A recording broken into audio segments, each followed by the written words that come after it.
Vamos a grabar. Sobre lo que es el artificio de la pretensión, ¿no? Entonces aquí hay un documento que habla sobre el tesado de los cables. Bueno, no el artificio de la pretensión, cómo es que se realiza, ¿no? Ahora, esto de acá, perdón, esto de acá es un documento que nos habla de cómo se ponen en tensión los cables, pero al parecer es un documento sacado de una obra que se realizó, ¿ya? Porque si vamos leyendo, miren, el alcance de esto consiste en el pesado y la inyección de los cables de pretensado del puente de acuerdo a las fuerzas requeridas indicadas en los planos de obra. No me muestra nada de los planos de obra, ¿no? Así que yo creo que el ingeniero lo sacó de ahí y empezó a reforzar. Entonces, lo primero que nos habla es que la armadura de pretensado la tenemos que tener bien clara esta parte, ¿ya? Nosotros sabemos que las barras de acero van a venir de esta forma, ¿no? Entonces vamos a tenerlas ahí. Bueno, esto es una pequeña representación, pero el cuidado que debe tener este acero es el siguiente, y es la única parte donde menciona esto. Después en el resto del libro no he visto, ¿no? Dice que los torones deben ser usados en obra, y para ser usados en obra son almacenados en un campamento en carrete, ¿no? Entonces, la anterior vez, el día de ayer, vimos que los carretes son unas herramientas así, de esta forma, ¿no? Que tienen sus barras así bien como de una rueda de bicicleta, les dije, ¿no? Más o menos. Y aquí tiene un agujero. Y este de carrete, que puede ser de madera o de otro material, se usa para enrollar ahí mismo el acero, ¿ya? Entonces, esa es la función de los carretes. Y esto tiene que tener un diámetro mínimo de 1,5 metros. ¿Ya? Pero ahora, la armadura en sí, o sea, este acero que nosotros vamos a tener, tiene que tener ciertos cuidados, ¿no? Nos dice de que de acuerdo a los planos se procede a cortar los torones, o sea, aquí en estos carretes van a venir los torones, ¿ya? Pero estos cables deben estar preparados. Antes de su colocación en la estructura, se debe verificar de que estén libres de polvo, de oxidación, materiales grasos, que no presenten deformaciones. Entonces, hay que ver el cuidado del manejo de esta armadura, ¿no? Es lo primero que se ve. Tiene que estar limpio, sin óxido, sin grasa, sin humedad, en lo posible, ¿no? Para que el acero no llegue a presentar deformaciones o los torones en sí. Bien. Cuando se procede al envainado en las posiciones y cantidades determinadas en los planos, se procede a hacer para evitar las deformaciones de las armaduras, ¿no? Entonces, estos torones vienen enrollados, aquí tiene que tener 1,5 metros para que no haya lo que son estas deformaciones en la armadura, ¿no? Ahora, ¿cuál es la característica del mortero de cemento? El mortero va a utilizar lo que es cemento. Aquí dice marca Minetti, pero yo creo que es de otro país esto, ¿no? En el libro dice, nosotros usamos cemento Portland tipo 1, ¿ya? O sea, el cemento común. El agua que se utiliza, aquí me dice el río Pilcomayo, bombeada, pero nosotros tenemos que saber de que el agua que vamos a usar en la escala del pH, como sabemos, a ver, no me acuerdo muy bien química, pero creo que de 0 a 14, ¿no? Los niveles de alcalinidad. Entonces, en el 7 es neutro, y yo a lo que leí, el agua tiene que oscilar entre 6 y 8, ¿ya? O sea, tiene que ser buena para el consumo humano. Si es buena para el consumo humano, esta agua es buena para mi cemento. Eso es lo que me quiere decir. Bien, sigamos viendo qué más me dice. El aditivo que se usa es el aditivo Interplast-Sika. Bueno, Sika es universal, ¿no? Pillamos en todos lados. Entonces, para preparar el mortero de cemento, como ven, no usamos arena. Es cemento, agua y aditivo, ¿no? Para tener mayor calidad. Ahora vamos a ver lo que es la parte del tesado. Lo que me llama la atención acá dice, las tensiones se producen por medio de gatos hidráulicos, apropiados para el sistema de anclajes adoptado. Para el puente se utilizó un sistema de anclaje protende, ¿no? Que no nos explica en el libro qué es eso, pero este es el sistema de anclado. En el orden de las tensiones para el tesado están indicados en la lámina 6 de los planos de proyecto, bla, bla, bla, bla. El tesado se ejecuta una vez en el hormigón que alcanza una resistencia promedio de 280 kilogramos centímetro cuadrado. Ah, ya. Entonces, lo que estamos viendo aquí es un tesado, ¿ya? Pero como me dice que tengo que alcanzar esta resistencia para hacer el tesado, entonces estamos hablando de un postesado. O sea, el pretesado es cuando yo agarro, tensiono aquí, tensiono acá y vacío lo que es mi hormigón. Lo voy a tesar primero, eso es lo que me dice la teoría, ¿verdad? Pero si me dice que necesito agarrar una resistencia de 280 o H28, como llamamos en tecno, si quiero agarrar una resistencia de H28, entonces, ¿qué quiere decir? De que voy a vaciar el hormigón y después de que llegue a esta resistencia, recién voy a tesar el acero. Entonces, por eso estamos hablando de un postesado en ese caso. Bien. Entonces, siguiendo con esto, dice, sabemos de que el puente se va a postezar, ¿ya? Tenemos que alcanzar a esta resistencia para recién poder traccionar la armadura. Una vez en obra el gato tesado por bomba hidráulica, o sea, el gato que se usa es de bomba hidráulica, se procede a la verificación y pruebas de vacío para comprobar un buen funcionamiento en el estado de esto. Para las operaciones del tesado del gato es instalado en la viga por medio de una ménsula de madera fija en el nervio, ¿no? Antes de su colocación, los torones son limpiados y liberados de sustancias que pudieran impedir un buen anclaje. O sea que tiene que estar bien limpio. Siendo la operación de tesado una de las más importantes en la ejecución del hormigón, se lleva un estricto control de la tensión de los cables y los resultados se guardarán en fichas de tesado, ¿no? Entonces, todo el control de calidad del correcto tesado se guarda en la ficha, ¿ya? Durante este proceso, se lleva el registro de alargamientos de los productos de la tensión. Al comienzo de tesado, el cable está libre en la vaina, ¿no? O sea, ese cable va a estar aquí sometido a una vaina, que vamos a dibujarla más o menos así, exagerando. Entonces, esa es la vaina que vamos a tener, ¿ya? Y adentro de eso que está de blanco sería lo que es el acero, ¿bien? Y este no está en su posición definitiva. Para que el cable y el gato se actúen en la posición es preciso ejercer el gato un cierto grado de esfuerzo. Dadas las condiciones de tesado no se puede definir el comienzo de la tensión. Esto es muy importante, chicos, miren. Dadas las condiciones de tesado no se puede definir el comienzo de la tensión. Es decir, el movimiento de la tensión del cable es igual a cero y empieza a controlar los alargamientos. Para determinar este punto y poder medir el alargamiento final, se aplica el siguiente procedimiento. A ver, voy a tesar este cable. Esa es la vaina. Entonces yo voy a agarrar un gato hidráulico con el que voy a proceder a realizar el tesado, ¿no? Entonces vamos a borrar esta partecita acá. Vamos a meterle una flecha más grande. Ya, aquí.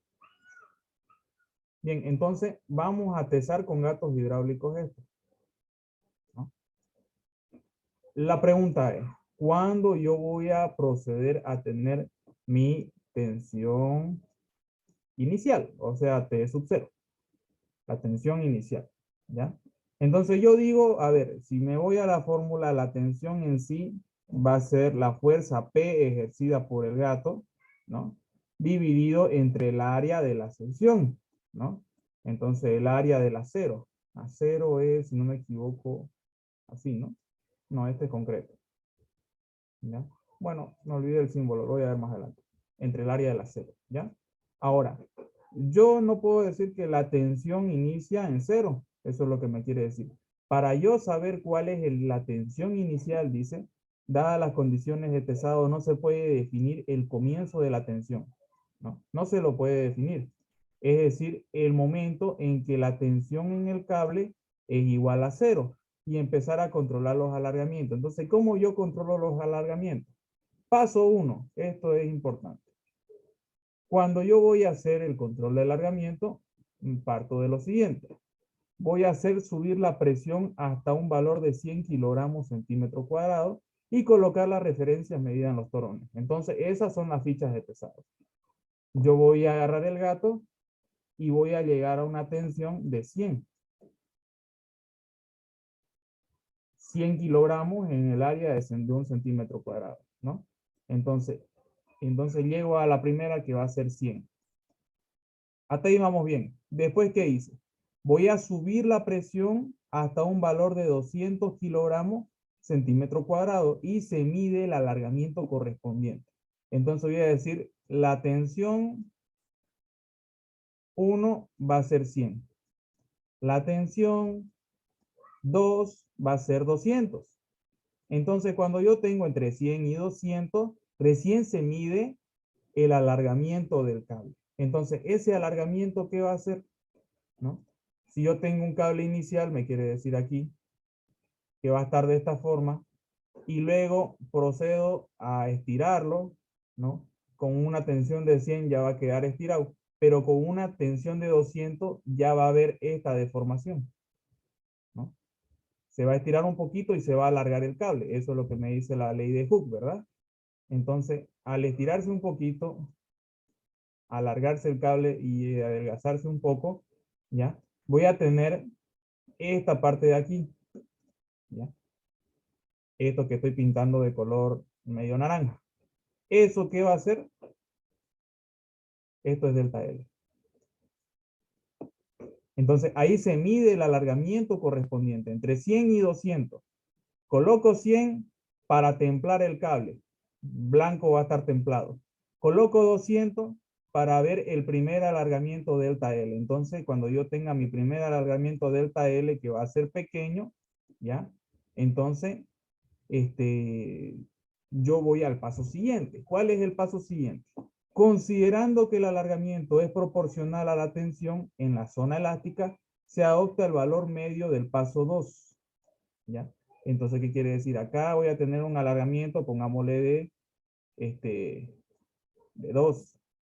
Acá en la tensión 0, supongamos que no tengo alargamiento. Entonces, el valor medio entre estos sería el promedio. 0 más 2 dividido entre 2, 1.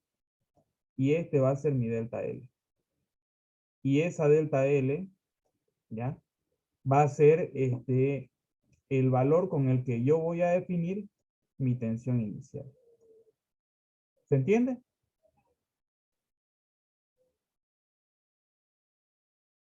Chicos, hablen. Ahí es lo que se explica es la ley de Hooke, ¿no ve? Para descifrar eso. Sí. O sea que estamos considerando que el valor de 100 va a ser nuestro valor inicial y a partir de 100 al 200 ya podemos medir esa variación de longitud y dividirla en unidades, digamos, unidades de 100 para poder encontrar un alargamiento unitario, ¿no ve? Por cada unidad de tensión unitaria igual, ¿no? Sí, eso es lo que yo, bueno, ya me estás haciendo entender mejor lo que estaba explicando. Entonces, podríamos decir de que cada 100 podría deformarse delta L, pues, ¿no?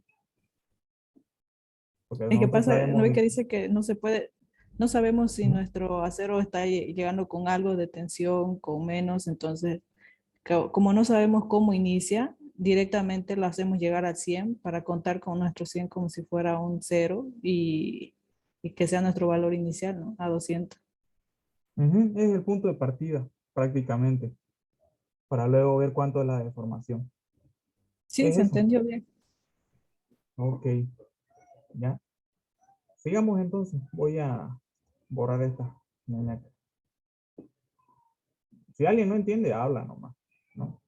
Quizá alguna cosa yo no entienda bien, les voy a preguntar a ustedes. Les voy a decir lo que yo entienda y ustedes me dicen. Una pregunta, A ver, no sé si es más pregunta. La primera tensión, o sea que no se registra, se lo toma como cero. sí, eso es lo que decía ahorita Dalia, ¿no? Es que no podemos decir directamente de que cuando P sea cero, mi tensión va a ser cero, ¿no? ¿Por qué? Porque no sabemos cómo está llegando ese cable, decía, ¿no? Entonces, para ver cuál va a ser mi tensión cero va a ser 100, ¿no? Le aplico una tensión de 100 kilogramos al centímetro cuadrado y esa va a ser mi tensión inicial que va a ser 0. No va a ser 0 en sí, digamos, va a ser 100 mi tensión inicial, pero se asume como si fuera el punto de partida, ¿me entiendes? Se asume ese 100 como si fuera 0. ¿No? Se lo ancla, se lo estira el cable hasta que llegamos a 100 y ya ese es mi punto de partida, y a partir de eso aplico 200 y recién voy a empezar a ver la deformación delta L que va a tener, ¿no? En sí es eso. ¿Ya? Ahora, sigamos al siguiente punto.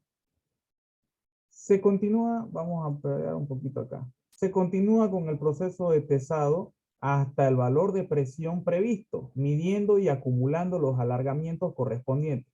La tolerancia de la variación de presiones y alargamientos son de 5%. Entonces, cuando nosotros tenemos esta ficha de tesado, voy a tener una lista de tensiones, ¿no? La tensión 0, tensión 1, pongámosle, digamos, tensión 2, tensión 3, y yo voy a ir aplicando con el gato, ¿ya? Voy a ir aplicándole mayor fuerza P, ¿no? Aplico mayor fuerza P sobre A hasta que ese valor de tensión, el primero va a ser 100, ¿no? El segundo va a ser 200. Ya si yo quiero, lo voy aumentando en 100 en 100 o en 200, ¿no? El tercero 400 para no tenerla muy larga la lista. Y así voy a seguir aplicando las tensiones. ¿Y para qué aplico eso yo? ¿Ya? Voy a continuar con el proceso de tesado hasta que el valor de presión, ¿ya?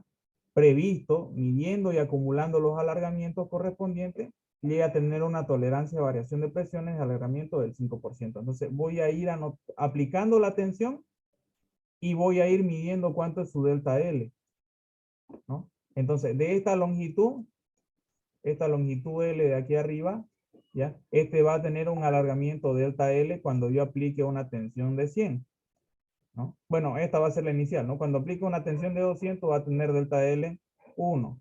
Cuando aplique una tensión de 400 va a tener un delta L2, quizá va a estirar un poquito más, que es pequeño lo que va a estirar, pero hay que ir anotando todas esas tensiones, ¿ya? Eso es lo que me quiere decir.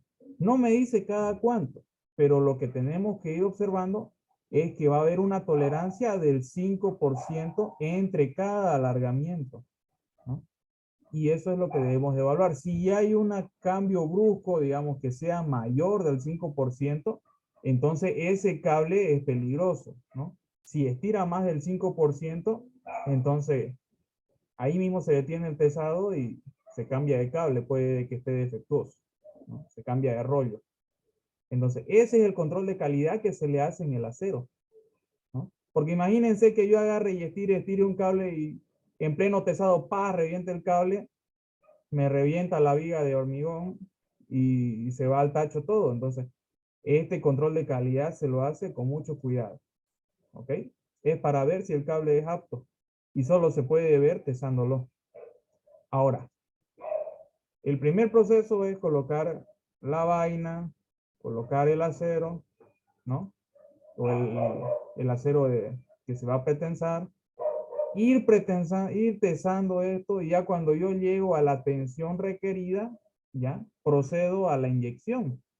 Eso es lo que me preguntaba hace rato Romelia, ¿no? Entonces, una vez que se hayan tesado los cables, es preciso proteger ese cable contra la corrosión, ¿ya? Entonces, hay dos tipos de postesado. Tenemos el postesado, ¿cómo se llamaba?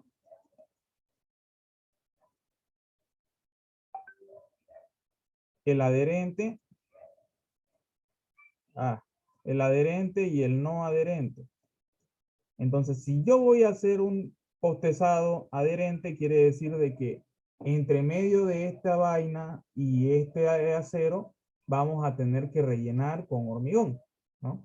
Pero ese hormigón con el que vamos a rellenar no es una mezcla de cemento, arena, agua, es un mortero prácticamente, ¿no?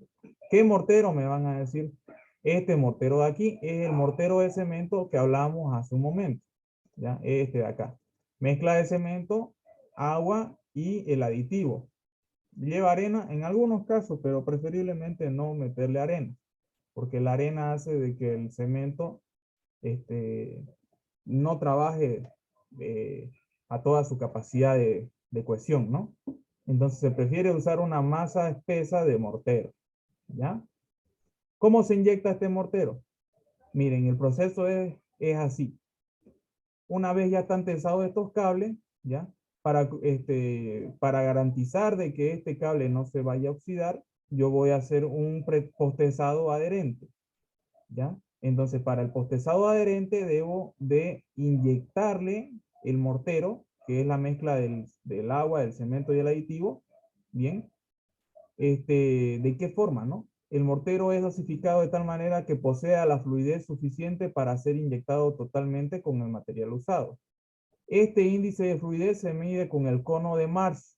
Por si acaso no es el mismo que el cono de Abrams, es otra norma, ¿ya? Este cono de Marsh, ¿ya? Se lo usa para controlar el tiempo de llenado de la probeta en 1 litro. O sea, yo voy a ver cuánto se llena una probeta de 1 litro, ¿ya? Voy a ver cuánto es el tiempo que tarda en llenarse, ¿no?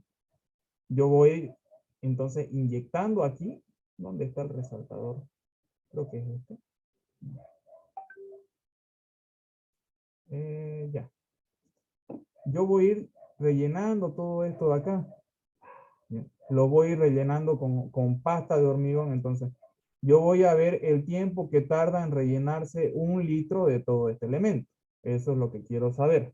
Para eso se usa el cono de Marsh. Es diferente a lo que es el cono de Abrams. ¿Ok? Entonces, normalmente se ve de que en 9 a 15 segundos tarda en llenarse el cono de Marsh, según lo indicado en el sistema de pretensado. Ahora, otra cosa que llama la atención de acá es que yo voy a hacer una prueba de la resistencia a compresión de ese mortero. ¿Cómo hago la prueba de resistencia a compresión? Si nos acordamos de materiales de construcción, la resistencia a compresión es simplemente realizar testigos cilíndricos de hormigón, ¿correcto? Entonces, yo voy a empezar a realizar mis testigos. Estos testigos tienen una dimensión estándar que es de 15 por 30, ¿no? Ahora, eso es para el hormigón. O sea, yo hago las probetas y directamente le voy a aplicar una fuerza de compresión a estas probetas, ¿no? Lo llevo a la prensa y espero hasta que rompa, ¿no?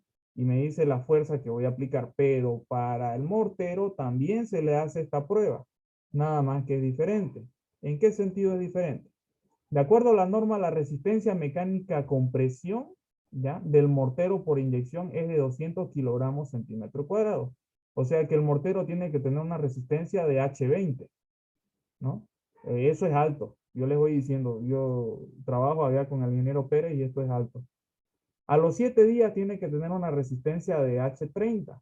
O sea, tiene que ser un mortero bien fuerte, más fuerte que un hormigón común, ¿ya? La resistencia ha sido medida en probetas cilíndricas, pero normalmente estas probetas, ¿ya? Yo les decía que esto mide 15 les dije, ¿no? 30 aquí, y en la parte de arriba sabe medir 15, ¿no? Esos son los testigos normales que nosotros conocemos, ¿no? De 30 por 15. Aquí mide 15 de diámetro y arriba y a la altura mide 30. Pero para hacer la prueba de las probetas de mortero, esto me parece curioso, esto se corta. Hago un hormigón así, o sea, hago estas probetas, pero las voy cortando cada 80 milímetros. O sea, cada 8 centímetros yo voy a cortar las probetas y me va a quedar solamente esta parte de aquí, ¿no? Me va a quedar simplemente como una lata de atún, digamos, ¿no? Chiquitita, ¿ya? Siendo la altura de la probeta menor a su diámetro y la resistencia que se obtiene es aproximadamente una resistencia cúbica, ¿no? Entonces, para hacer la resistencia, si le pregunta al ingeniero, ¿cómo se hace el control de calidad del mortero o del echado que se le mete al hormigón postezado? Ustedes le dicen, se hace con una combinación de cemento, agua y aditivos. No se usa arena, primer punto. Segundo, nosotros usamos el cono de Marsh, ¿ya? El cono de Marsh es para ver el tiempo que tarda en inyectarse el mortero en 1 litro de capacidad. Y por último, voy a hacer testigos de ese mortero y los voy a cortar. Voy a hacer un mortero así de 15 por 30, un testigo cilíndrico. Y una vez esté en esta probeta, con una sierra la corto cada 8 milímetros, o sea, cada 8 centímetros. Y a esos pequeños discos que van a quedar de esta forma, que parecen unas latas, a esas yo las someto a la prueba de compresión de testigos cilíndricos, ¿no?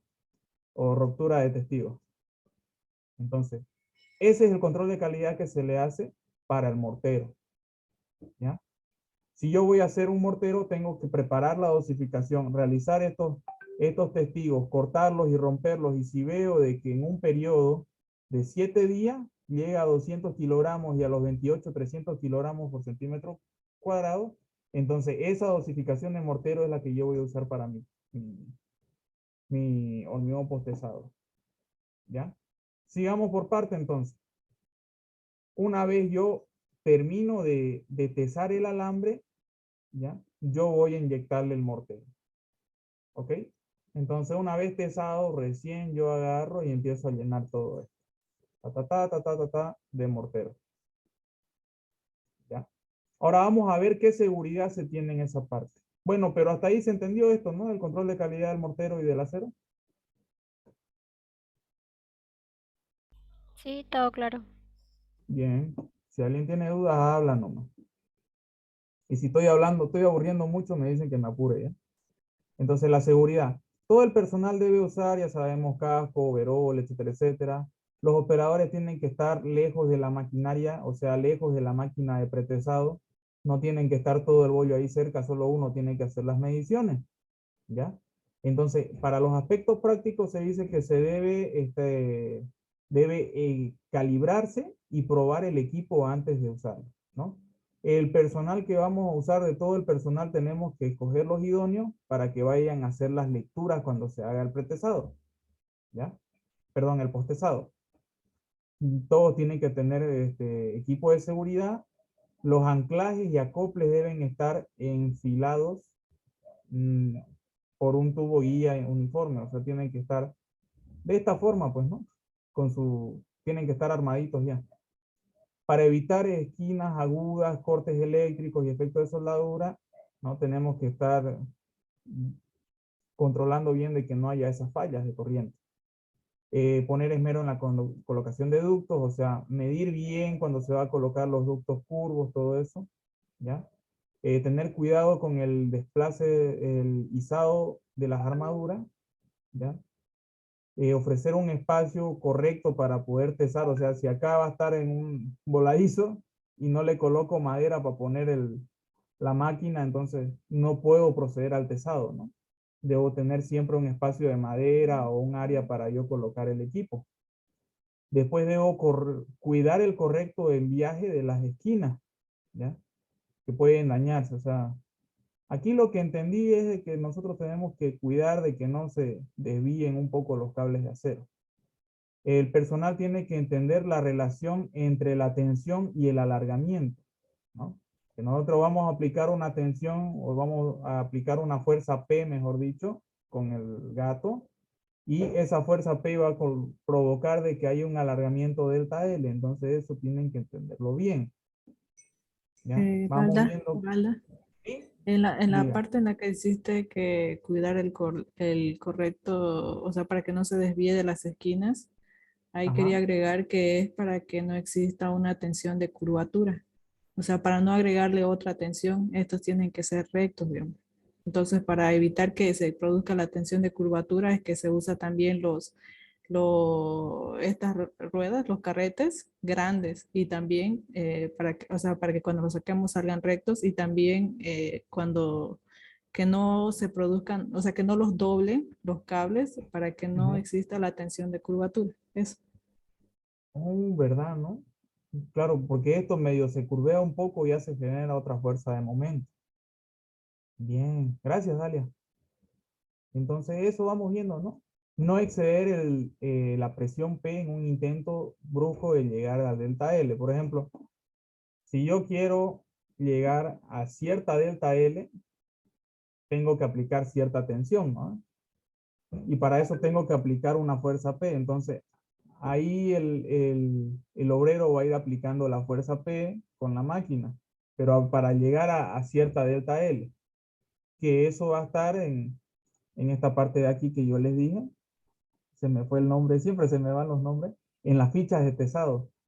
Entonces, si el obrero por querer irse rápido agarra y le aplica mayor fuerza P para llegar al delta L, entonces eso puede ocasionar de que se altere este pretensado o ser un pretensado muy rápido y puede ocasionarme problemas en la viga, ¿no? Entonces, no hay que estar apurados en esta parte.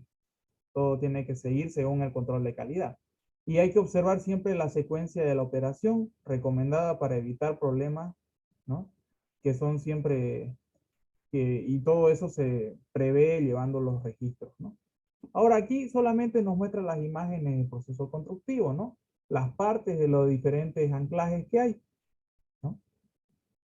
Ahora acá están las vainas, ya estas son fotografías, ¿no? Los tambores de pretensado, ¿no? O los carretes, ¿no? Aquí vemos otros tipos de marcos, ¿no? Y acá vamos viendo las partes, ¿no? Las características del gato tesado es la introducción del cable de pretensado en la vaina, ¿no? Entonces este es el cable, miren, con el gato que se va introduciendo. Una vez el hormigón haya adquirido la resistencia suficiente, se procede con el tesado de los cables, ¿ya? Asignando a cada dovela, para lo cual se inicia la actividad con la introducción de los cables de pretensado en las respectivas vainas. Los cables de pretensado son recortados con longitudes de planos constructivos, ¿no? Se introducen los tendones en cada dovela. Esto de acá de los tendones apenas se ven. Acá tenemos el bloque de anclaje. Los cables y las vainas se proceden al colocado del bloque del anclaje con sus respectivas cuñas cónicas. Entonces esto ya es una vez ya se haya inyectado el hormigón, ya está ya se coloca el anclaje, ¿no? Y ahí se puede ver que esta es la cuña del anclaje, ¿no? El colocado de tope del gato. Bueno, esto ya lo vimos en clase, ¿no? Lo que hay que entender de esta parte en sí es que se vacía el hormigón, se tesa el alambre y después de tesado recién se inyecta el mortero, ¿no? O el echado. Una vez se inyecta el echado, recién se ancla. Eso es lo que yo entendí. No sé si, o eso es lo que leímos, ¿no? No sé si alguien tiene una segunda opinión también.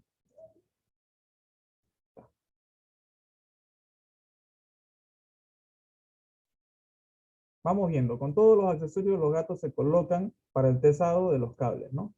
Se van colocando los gatos. Si los cables son curvos, entonces el gato también va a tener cierta inclinación, como podemos ver, ¿no?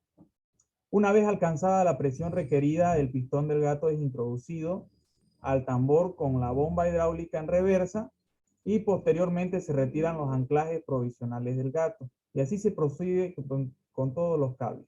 El anclaje definitivo de los cables se materializa por fricción. El cable ascendente es recortado para posteriormente llenar de hormigón dicho espacio, ¿no? Entonces ya está tesado, luego se van a cortar esos cables para posteriormente llenarlo de hormigón. El espacio que hay entre la vaina y el acero, ¿no? El anclaje de los cables pasivos. Hay una pregunta. A ver, Se supone que para la inyección se debe esperar una semana. Hay la probabilidad de que en ese tiempo como el acero está suelto, por así decirlo, se comprima otra vez. Y por eso preguntaba eso del anclaje, si los dos llevaban el adherente y el no adherente. Espera, ¿puedes repetir tu pregunta? ¿por qué una semana? Eso es lo que dice en la especificación, que después de una semana recién se procede a la inyección. ¿O me estoy equivocando? Te estás equivocando, dice, hasta una semana después se puede Exacto. inyectar y no se suelta para que, o sea, no lo estiras y lo sueltas. Si lo vas a dejar, lo vas a dejar con el gato estirado. y ya hasta una semana recién es lo máximo que puedes tardarte en inyectarle, y después de la inyección y que cumpla sus días para que adquiera su resistencia establecida por norma, recién lo puedes soltar de su anclaje lentamente y ya va a ir a soltar del gato y colocar su anclaje. Ah, ya, ok, gracias. Ok. ¿Cuál sería la Sí. diferencia entre el anclaje pasivo y el anclaje activo? El uno es de apoyo y el otro, por uno lo apoyas y del otro jalas. Es como cuando jalas de, yo que sé, quieres jalar, abrir una puerta, digamos, con tu pie lo estás apoyando para jalar con tus brazos, digamos, para estirar, para hacer un estirón. Entonces uno apoya y del otro lado jalas. Anclaje pasivo y anclaje activo. Por El donde pasivo jalas es el sería, activo. Por el el pasivo sería anclaje, el de apoyo, ¿verdad? exactamente. Ya, entonces si tenemos esta viga, para que quede más claro, yo voy a ponerle dos anclajes, pues no, uno acá y otro aquí adelante. Si voy a jalar de donde está este lado, donde están las flechas amarillas, entonces aquí va a ser el anclaje activo y en este lado simplemente va a estar el otro lado del acero, ¿no? Entonces, este sería el pasivo, este de acá, ay, este de aquí sería el pasivo y el de acá sería el activo. El activo sería, como dice Dalia, del lugar donde se va a jalar. Una vez se jala, se pone el anclaje activo acá y el pasivo siempre va a estar ahí, a lo que entendí. Bien, y siguiendo después lo que habla acá son simplemente los procedimientos, ¿no? Ahora, cuando nosotros vamos a hacer este lechado, lo que estaba leyendo, aquí está el control el cono de Marsh que les decía, que se mide la fluidez que llene este litro en un tiempo de 9 a 15 segundos, ¿no? Que sería lo ideal. Si tarda mucho, está muy espeso, y si tarda más, quiere decir de que está muy fluido, ¿no? Y esa fluidez afecta, puede ser en relación del agua o la cantidad de, ¿qué se llama? De aditivos. Entonces aquí incluso hay un poco lo que nos habla. Con vainas limpias y sin fugas se procede al preparado de mortero o lechado al ser inyectado por la simple dosificación. Tenemos que ver que la relación de agua-cemento esté aproximadamente en 45, 0,45. La expansión de Interplast tiene que ser el 2% de la cantidad de cemento. El volumen de mortero es aproximadamente 1 litro por metro. El tiempo de mezclado es de 4 minutos. La exudación del hormigón tiene que ser de 2% y la presión napta es de 3 a 5 kilogramos por centímetro cuadrado. Esto sí de presión napta no lo entendí, ¿no? Pero lo que yo llego a ver es que cuando se va a hacer la inyección del mortero, ¿ya? Se tiene que primero echar agua en la vaina, mojar todo eso. Después del agua se le echa el cemento y el aditivo, ¿no? Y ahí se prepara y después se vacía todo ese mortero en las vainas, ¿no? Y aquí tenemos la salida de la nafta ventosa. Eso de la nafta no entiendo qué, ¿no? Y eso, aquí solo nos explica cómo es el procedimiento del postezado a detalle, ¿no? Si se corta, se entran al mismo enlace.